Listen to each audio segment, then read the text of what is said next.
Hi guys, welcome to today's video, and today I'm using the Milani Gilded Nude palette to create this beautiful eye look that I've done today. Please ignore my blush, you will understand later. Anyways, I really love how this came out, so if you were interested in getting this eye look or seeing how I achieved it, just keep on watching. Thank you. Alright, so we're playing with the Milani Gilded Nude palette today, and this is just me showing you the palette, all the shades in it. It's very beautiful. Now I'm just picking a transition shade to go in with and a big fluffy brush, and I'm going to be dipping into this one right here and just tapping the excess off my brush and swooping it all through my crease. And I did kind of notice that these shadows aren't super pigmented. Like, I definitely feel like layering is needed unless you're going for a very light eye look. But other than that, I really feel that building these up is the best, because you're not going to get that intense color payoff that you would with, you know, maybe a more higher end palette. And so I'm kind of taking two shades and mixing them together and just using that to diffuse my crease more and more. And I'm really liking the result. It turns more like mauve-y purple from just like a kind of slight pinkish that it was. I really just like the way that this transitioned, and I know that the shades on top are going to look absolutely beautiful.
Alright, and these are the 4 shimmers swatched on my arm.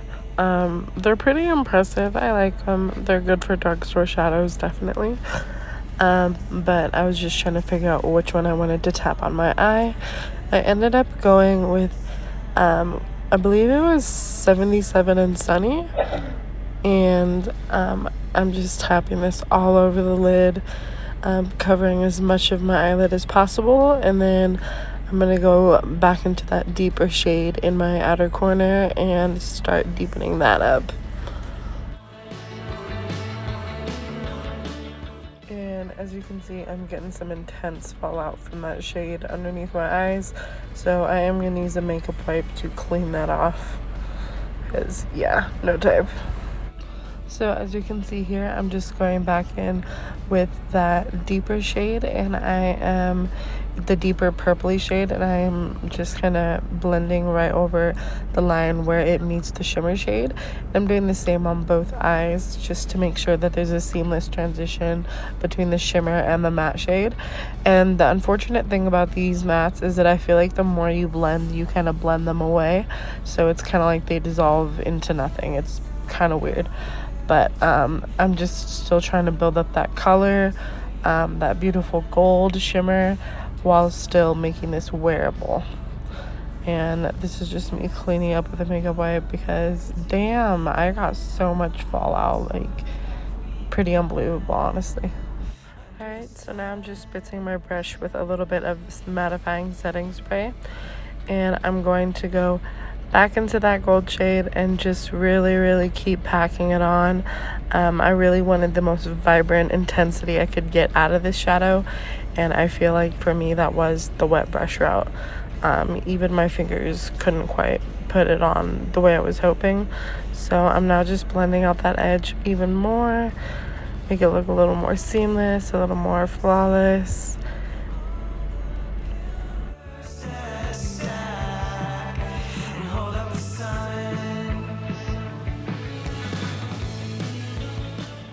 I'm back with my liner and lashes on, and this is the foundation that I am trying out today. It's the Hydromaniac by Urban Decay, and it's very reminiscent of the It Cosmetics CC cream. I think it's Your Skin But Better, and I'm kind of holding them for comparison.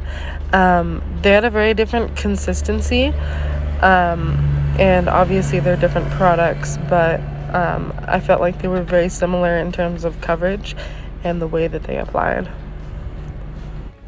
Now keep in mind that they consider this a tinted skin moisturizer, or like a skin tint. This isn't like a full coverage foundation for like a night going out or anything. Not that I wouldn't wear this going out or anything like that. I actually did wear this out, and it was all right. It's a nice foundation, or should I say skin tint? I mean tinted moisturizer. But it really does offer a lot more coverage than I was expecting, and I promise I will get to my unblended hairline. And anyways, I just feel like this is actually a really nicely applied product. It looks very beautiful. It looks very dewy on the skin. So now I'm just taking my Tarte Ultra Creamy Shape Tape, and I'm going to conceal in my under eye area, as well as the higher points of my face, like my nose, my chin, my cupid's bow, and the top of my forehead. And I'm just gonna get to blending that in.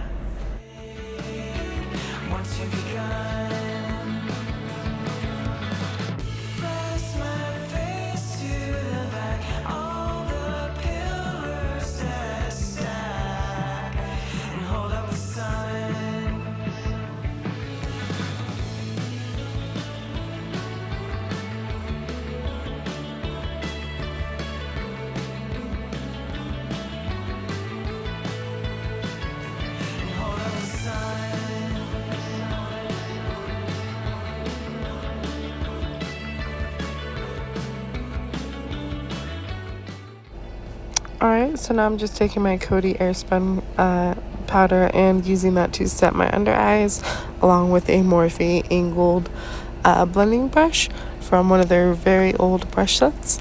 And this is just me powdering my under eyes. That way they don't crease, because I find that any concealer creases on me. Like, I don't get the benefit of not having to powder my concealer, because it looks terrible when I don't.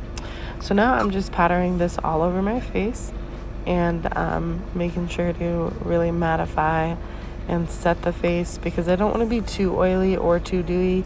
That's the problem, is that since I moved to Colorado, my skin has gotten so dry, but at the same time, like, my oily features can come out, so it's kind of like having combination skin now.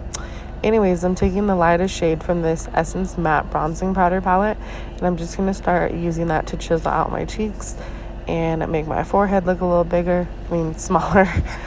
Make my forehead not look so big, I should say.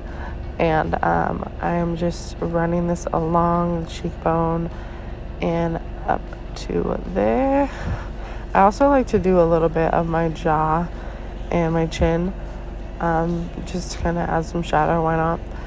Alright, and then the next thing I'm going to do is put on some of this blush from the Wandavision blush palette, and I ended up kind of going a little too ham with this, because it turned out super duper pink on that one cheek, and then I tried to kind of match them up, and then I felt like the one cheek was just kept getting darker, and yeah, so I tried to get a brush with no product on it so that I could kind of blend it out, make it a little less intense. But yeah, I guess that's just kind of what I had to go with. Alright, so I'm taking that shade and Chill, the dark brown shade that we put in our outer corner, and I'm going to use that to smoke out the lower lash line, and to make it look very cohesive with the top lids, and just to really tie the whole look together. I really love the way that this gives a very like beautiful kind of, I feel like it completes it. there's nothing more I can say than that. I'm taking my Colourpop Porcelain Carriage highlighter, and this is, I believe, from a Christmas collection, so it may be discontinued, but I'm sure any shiny Colourpop highlighter will do. And this is my favorite. I just love how it applies, and it like gives you such like a wet gleam, and it's very beautiful. I'm also going to be applying, this is my inner corner highlight, because I totally forgot to do an inner corner highlight. I think it was yesterday, and it was not it. So I'm trying to make sure that I definitely remember that for this time. And I'm just gonna keep blending, because blending makes the eyeshadow go round. That made no sense. I felt like I was gonna come up with something, and I didn't come up with something in time. Anyhow, so we're almost done here, and I'm using this Applemint lip oil, which is a K-beauty product from the brand Nooni. It's spelled Nooni, and it's a very comfortable oil, and I'm using this to just kind of condition my lips, because I'm gonna do a lip scrub later. My lips have been super dry, along with my skin, along with like my actual body hydration has been the hydration has just been sucked out of me ever since I've been in Colorado. So anyways, now I'm just going to use some Urban Decay Perversion mascara to meld in my falsies along with my normal regular lashes, boring old lashes that I was born with. So doing that. Then after that, I'm gonna go and use my favorite Ardell Bang mascara so far. I'm really loving this product, you guys. Like, I think it's probably my favorite under eye mascara, because I feel like it's really hard to find brushes that are small enough to get into those crevices that you need them to. So I'm gonna stop talking about how much I love it.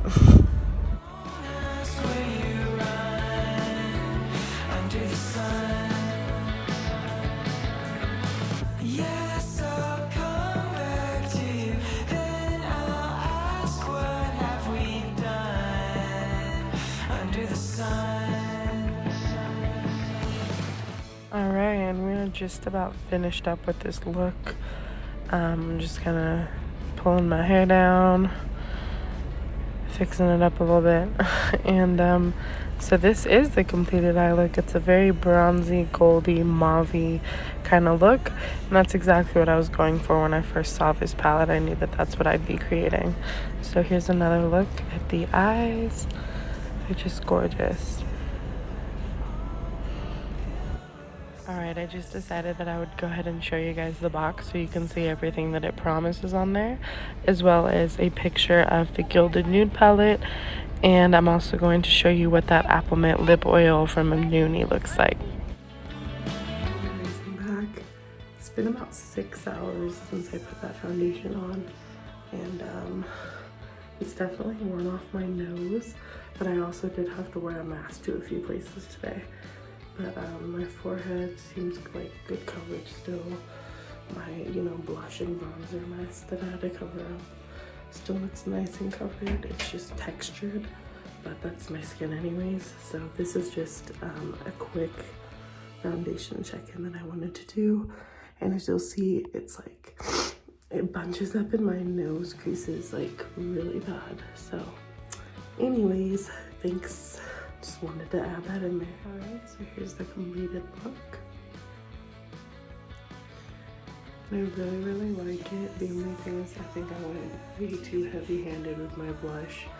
I tend to do that sometimes because I feel like at first there's not enough of it, and then all of a sudden there's just a stripe of pink. So I'm actually going to take a brush with nothing on it and try to blend that in a little bit more so that it doesn't look so like weirdly harsh on my cheeks. This side actually came out way better. But the eye look itself I really love. I want to say that those shadows were a little hard to work with. You had to build them up. The shimmer shade, I had to spritz my brush with some setting spray. But it's not a terrible palette, and especially for the price, like, you are able to create beautiful looks with this, and I'm sure there's many more that I could create out of that palette. I want to say that the Hydromaniac by Urban Decay, I'm going to give this a wear test throughout the day, but this is how it looks now. It looks like the crevice between my nose. I try to blend that in really good, and I swear it just never stays. But I'm going to be giving that a wear test. It looks pretty good right now. It's very dewy, it's very natural. And I decided to use a concealer that I'm familiar with. That way I know that if I use a new concealer that I plan to use in another video, I was going to use it, but I didn't want, you know, 2 new products to not mesh together well. And as for my lashes, I'm just wearing the Ardell Wispies in style 113. These are like the demi wispies, but they're a little bit longer and more curled out, and I feel like they're appropriate for literally anything, like work, date night, whatever. Like, I feel like these are perfect. The last new thing I tried was the Nooni Applemint lip oil. I'm still letting that kind of soak into my lips because I do want to do a lip scrub later and apply more oil to really saturate them. But yeah, I'm actually pretty satisfied with how this came out. It's not awful. So anyways, if you enjoyed this, please give me a like and a thumbs up. That is the same thing. I meant to give me a like and subscribe, please, if you haven't already. It really means a lot to me. I try to upload as often as possible. So yeah, thank you for hanging out with me. Bye.